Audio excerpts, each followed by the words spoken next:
Hi, Sagittarius. Welcome, welcome. Tingnan natin kung anong mensahe sa'yo. Be open-minded po, hindi po halos lahat makaresonate. Thank you nga po pala sa mga nagsusubscribe. Sa mga bumabalik, maraming pong salamat. Start na tayo. So, isa pang balasa.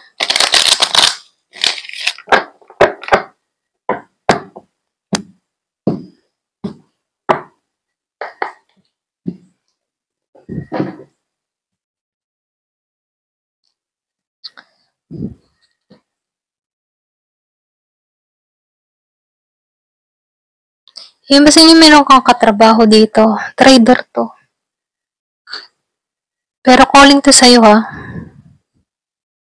Binibigyan ka dito ng babala. Mag-ingat ka sa tao na to.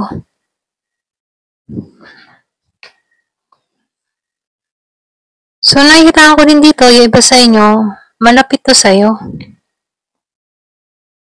Pwedeng ka-anak, or pwede rin ka-partner, no? Or pwede rin kung may ex ka. Kung meron kang kaaway, nakikita ko dito, merong pagtatrader na ginagawa to sa'yo. Siya yung tipo ng tao na kapag kaharap mo, napakabuti niya. Hindi halata sa kanya nagagawa ng katarantaduhan, ano? Meron tong pagsasabotahe na ginagawa sa'yo. Meron paninira. Kung meron kang business, ano, sinisiraan nito. Or kung meron kang mga ginagawa. Meron ako nakikita dito nagtatrader sa'yo. Yung sa inyo, kung meron kang business dito, pwedeng meron kang tauhan dito na nangungupit or pwede rin merong ginagawang kalokohan. Kasi dito, ano, wala kang ipon. Walang profit. Yung iba naman sa inyo, nakikita ko dito, meron kang ditong kadiling na tao na merong bisyo. Pwedeng sugal, alak, babae. Pwedeng nahingi sa'yo ng pera dito. Ikaw yung nagbibigay sa taong ito. Kaya lang dito, no, yung iba sa inyo, nasaid ka ng tao na to, may pantatrader na ginawa to sa'yo dito. Okay? Ito lang nakikita ko dito. So, calling to sa'yo, pag ginigising ka dito, matauhan ka sa taong ito. Yung iba sa inyo, meron kang kadiling dito na Gemini, Aquarius, and Libra. Meron din ako nakikitang Virgo, Capricorn, and Taurus. So, lumalabas dito, no, hindi halos lahat to, ah. So, lumalabas dito na calling to sa'yo. Kasi nakikita ko dito, hindi mo to alam. Yung kalokohang ginagawa ng tao na to. Hindi mo to alam. Pwedeng hawak ka nito or pwedeng kontrolado ka na to or pwedeng sabihin sunod-sunuran ka ng tao na to. Nakikita ko dito yung iba sa inyo. Kung meron kang mga iniindang karamdaman, ano, sinasabihan ka dito magpa-check up ka or pwede rin sabihin na ito na yung time para unahin mo yung kalusugan mo. Kasi dito, no, nakikita ko dito, yung iba sa inyo, meron kang mga dinadala karamdaman or meron kang nararamdaman. Hindi mo lang to pinakikita sa iba. Pero ganun pa man nakikita ko dito, makakaraos ka dito. Okay? Maalisan mo to or pwede rin gagaling ka dito, ihilom ka dito sa nararamdaman mong ito. Yung iba naman sa iyo, nakikita ko dito, unti-unti kang makakaraos, unti-unti kang makakaahon dito. May mga nawala man sa iyo, pero makakaahon at makakaahon ka dito. So, lumalabas din dito, no, magiging magaan yung sitwasyon mo. Magiging magaan na. Hindi na sobrang hirap na dala-dala mo before. Nakikita ko dito, pagbabago. May malaking pagbabago na mangyayari sa'yo. So, lumalabas din dito, no, meron kang mahihiling dito na matutupad. Kung meron kang mga wish, masasakatuparan mo to. Wala ka lang alam. Wala kang idea. Kumbaga, nakikita ko dito na merong pagbabago na mangyayari sa'yo pero wala kang idea. Hindi mo alam tong parating sa buhay mo. Kumbaga, wala kang idea. Ganyan.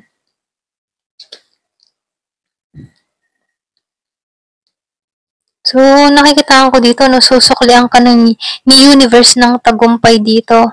So, makakamit mo dito yung justice dahil sa mga panluloko ng mga tao sa paligid mo. Makakat mo to, mapagtatagumpayan mo to. Kung naranasan mong mabigo, mapagloko, dinaya, tinaraydor, ginising ka dito para makita mo yung katotohanan at nakita mo yung katotohanan dito.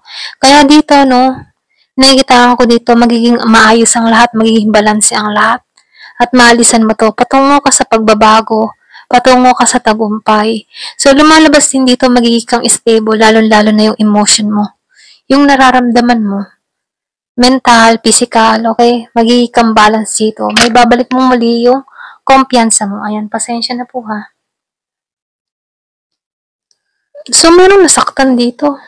Pwede ito yung justice dito sa taong nanakit sa'yo, sa nag-traitor sa'yo. Masasaktan din siya dito tulad ng naramdaman mo. Okay?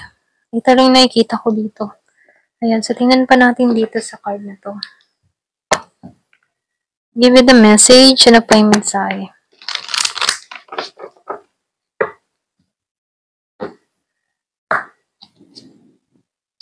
Diba? Naibalik mo muli yung confident mo, naibalik mo muli yung sarili mo. Bumalik ka muli sa dati. O, mapalad ka pa. Diba? Kumbaga, yung biyaya sa'yo, mas nagiging kang maayon yung buhay mo. Maayos, okay? Naayon. Kumbaga, yung mga nangyari sa'yo na betrayal, pandaraya, panduloko, binalik ka sa kung saan ka dati na matagumpay, ibabalik ka muli doon. Kung hindi mo pa nararamdaman yan, ibabalik ka muli doon sa pagiging matagumpay mo, sa pagiging stable. So, nakikitaan ko dito, ibabalik sa'yo lahat.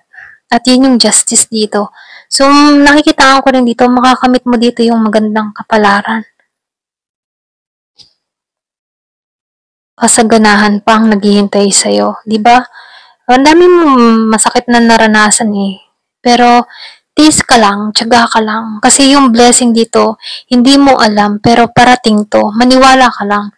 Kasi dito, binibigyan ka ng lakas ng loob na huwag kang mawalan ng pag-asa. Dahil yung mga nangyari sa'yo, may magandang kapalit yan. May magandang naghihintay sa'yo dyan. Nakikita ko dito, sinubo ka para nang sa ganun itong naghihintay sa iyong kasaganahan, makamit mo. Okay? Mapanghawakan mo. Kaya ka dito, naranasan mo to, inalis ka dito para makita mo yung katotohanan dito sa mga taong nagbibitray sa'yo, dun sa mga taong nanluloko sa'yo. Kumbaga, minumulat ka sa katotohanan. Ayan. So, lumabas yung death, bagong simula. Ito na yung bagong simula sa'yo. Tapos na yung dating ikaw. Okay? Tapos na yung dati mong naranasan, tapos ka na doon. Andito ka na sa panibagong yugto na may pag-asa. Kasi dito, magandang kapalaran yung naghihintay sa'yo. Kumbaga, bless ka. Super blessed pa. Maniwala ka. Kasi once na naniniwala ka, ma-attract po to dahil nandito yung magician. Okay? Kasi kung halimbawa, napanood mo to, hindi ka naniniwala, ay, hindi totoo yan. Dun pa lamang, agad yung nakakamit mo kasi hindi ka naniniwala na may kasaganahang naghihintay sa'yo. Pero kung naniwala ka dito na abundance, doon pa lang nakamit mo na yung kasaganahan kasi naniwala kang may parating talaga sa yung kasaganahan. Okay? So, ganun yung manifestation dito. So, the wish woman. The woman wish. Oh, di ba? Hiling mo to eh. Pwedeng mahabang panahon, humiling ka, pwedeng 10 years ago, 9 years ago, 5 years ago, meron kang hiniling sa sarili mo. At masasakatuparan mo to. So, meron itong love. Umihiling ka ng pag-ibig dito eh, yung iba sa inyo. Tamang magmamahal, tamang pag-ibig, parating to, hiling mo to. Lucky card. Hawak mo ngayon ang lucky card. Okay? Nasa iyo nakatuon ang magandang kapalaran. So, lumabas pa yung fortune dito. Hawak mo ang magandang kapalaran. Kasi naranasan mo na, alangan naman laging masasakit yung maranasan mo dito, no? So, mahanap mo dito yung kapayapaan. O, diba, nakaranas ka ng betrayal. So, dito, naranasan mo lahat ng betrayal. Kaya dito, naranasan mo na to before. Kaya kilala mo na yung mga pagkakatiwalaan mo kasi kilala mo na ang mga taong nagbetray sa'yo. Kilala mo na ang mga kilos ng mga ganito. So, kilala mo na. Aware ka na dito, okay? So, protektahan mo yung kapayapaan mo. So, tingnan natin ngayon dito kung ano ang message sa'yo ng angel number mo. Give the message. Ano po ang mensahe ng kanyang spirit guide?